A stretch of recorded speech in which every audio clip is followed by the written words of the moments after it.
12:37. This is the Noon Business Lunch on WGN. Mitch Lyons joins us now from MitchLyonsWealth.com.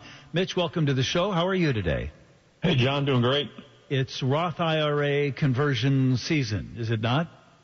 Well, hey, it's the fresh start to the year, right? And everybody wants to maybe make sure their ducks in a row when it comes to retirement planning, and a Roth conversion can be a big part of that. What is a Roth? I think I know, but maybe I don't. Tell us what a Roth conversion is. Yeah, well, a lot of folks, we've all kind of been sold on the idea of putting a lot of money away pre-tax, right? Whether that's into 401ks or 403s, 457s. A lot of times people will roll those to an individual retirement account once they leave a job.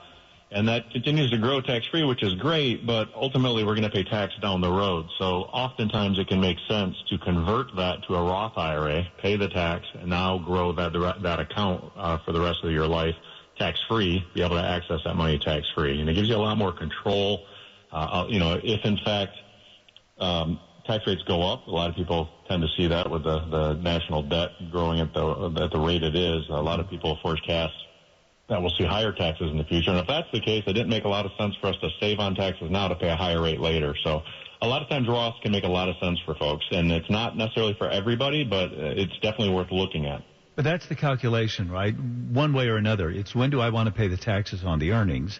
And do I want to pay it now, or do I want to pay it when I actually need the money and I take it out? And maybe the the guiding force on that will be, well, what do you think taxes are going to be down the road? Higher or lower? And historically, they're pretty low right now, right? They are, right. And we're well below averages over the last century. So if in fact they're going up, then that makes all the sense. But that's not the only consideration. I mean, there are other reasons to consider doing a Roth, and the biggest thing is control. You take that risk of taxes going up down the road. But oftentimes, even if your tax rate would be a little lower in retirement, oftentimes with the analysis we can do, what we call our Roth blueprint, we can show you that it still makes sense mathematically, and there's a lot of factors that go into that, but a lot of things that can impact that and increase your lifetime wealth, give you more money in your pocket while you're taking retirement income. And ultimately, if you don't spend it all and you want to pass it to kids or whatnot, you're able to pass along more dollars and just optimize your lifetime wealth. Well, I'm just thinking of the pitfalls and why wouldn't you do a Roth? And the only thing that I can come up with, and it sounds like you know more about this than I do, but the only reason you wouldn't do a Roth now is because you think the tax rates are going to go low. We just had the big, beautiful bill, but it didn't really lower the brackets, right? So I don't know why you wouldn't. I don't know what the downside would be to converting to a Roth.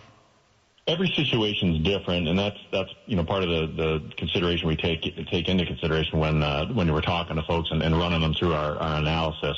But there's you need to be cognizant. Everything in a retirement plan kind of works together. I'm an old NFL player, and I kind of relate it to a football team, right? You got 11 guys out there, and they all kind of they count on each other to do the job, right? And so there's some things you can do. If you do a Roth conversion and maybe you do too much in 1 year, and that's going to impact, IRMAA, Medicare surcharges you might have to pay down the road, or perhaps it causes you to have more of your Social Security benefit tax. Mm-hmm. Right. So it's kind of like a domino effect. So you need to be sure that you're planning all that out. And when we show people and we take them through that, we show them exactly what can happen and what's the optimal way to do that Roth. Typically, it's not doing it all in 1 year and throwing, $300,000 onto their taxable income in 1 year. But if we can spread that out over, 5 to 6, 7, 8 years ahead of their retirement, it can really benefit them and really increase their lifetime wealth. I wonder if I'm going to leave the money to my heirs.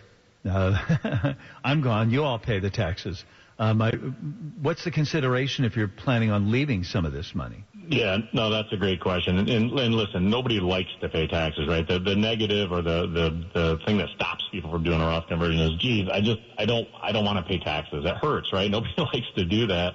And that balance in your IRA looks great. Maybe it's $1 million, but is it really $1 million? It's not, because you have a partner called the IRS. And here's the worst part. You don't know how much that partner owns of that $1 million, because you don't know what you're going to get taxed at in the future.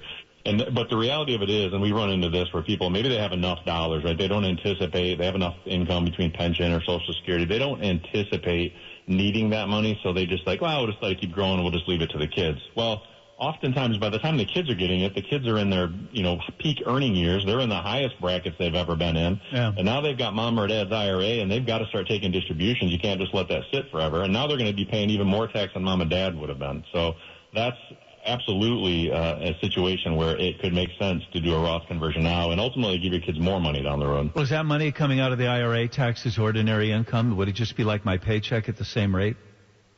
It would be added on to your ordinary income, yes. So that's, again, we want to make sure that we're not, pushing you up into, higher brackets necessarily.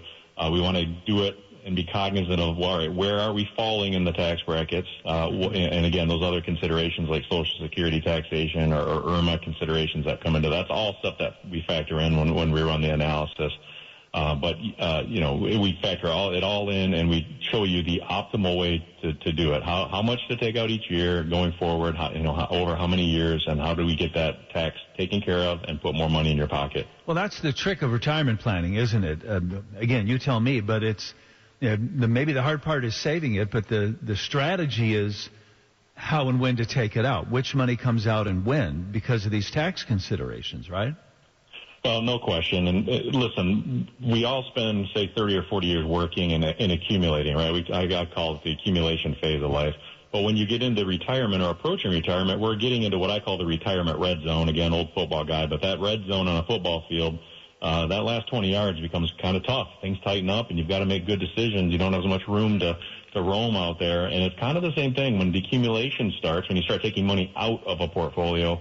We want to make sure, A, it's protected, that you have the income you need, and we want to do it as tax efficiently as we can, so we're not just handing money to the government that we don't need to, right? There's a big difference between avoiding tax and evading tax. It's probably about 10 years in prison. But we can avoid tax, right? And there are things we can do preemptively, looking through the windshield, looking out on the road ahead of us to miss those objects rather than looking in the rearview mirror saying, oh, geez, I just ran over that tax. And So we want to be looking forward and plan ahead.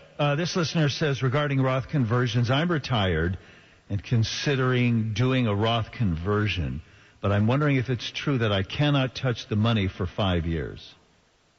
That's all going to be considered depending on age and where you are. There's a number of rules and factors that come into play, and that's certainly one that needs to be considered. But, how long have you had a Roth, or are you over 59 and a half, and all that. So there are things that come into play, and the easiest thing to do is just have a conversation, because everybody's situation is different. We can tell you, we can get into details with respect to everybody's individual situation. But that would be true in some circumstances for some people?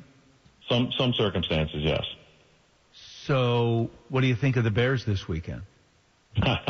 Well, it's been a magical year. I know they've hit a couple road bumps here the last two weeks, but I think it's going to be an electric atmosphere there. There's nothing better than NFL football, and it's good to see the Bears back in the playoffs and going against the arch nemesis, and hopefully they can knock off the pack and keep the magic alive. Would you recommend taking money out of an IRA and betting it all on the Bears? I wouldn't necessarily do that. I think there's better ways to plan for retirement than betting it all on an NFL game. I think we all see it. There's no guarantees in life, and the NFL is certainly one of those situations. I'll forgive you if you don't think the Bears are going to win on Saturday night. Well, who do you think is going to beat the Packers or the Bears? No, I like the Bears in that one. I really do. I know they've taken it on the chin the last couple of weeks, but I think Ben Johnson will get the troops ready, and that crowd is electric. I was in Soldier Field for the Pittsburgh game. Being an old Steeler, I wanted to check that one out, and that was a magical. The crowd, you can just feel the energy. Chicago is alive for Bears football. Mitch Lyons used to play for the Steelers and the Falcons too, but he's here for you right now. You can get a complimentary Roth blueprint from him. All you got to do is call their office, 866, if I'm not mistaken, 85-STEEL. Steel is spelled with two E's, I guess as in Steelers. 866-85-STEEL. Or you can click on MitchLyonsWealth.com to set up an appointment for that Roth blueprint. I should talk to you, Mitch. Yeah, it's been great, and that number is for folks that don't want to look it up on their phone. It's 866-857-8335, 866-857-8335, or just go to MitchLyonsWealth.com, and you can book an appointment with me right there. We'll walk you through the blueprint, and it's really easy and pain-free, and I'll show you exactly where you stand. Nice to talk to you, Mitch. Thanks for your time today. All right, go Bears. Let's update you on traffic now. There's Mary.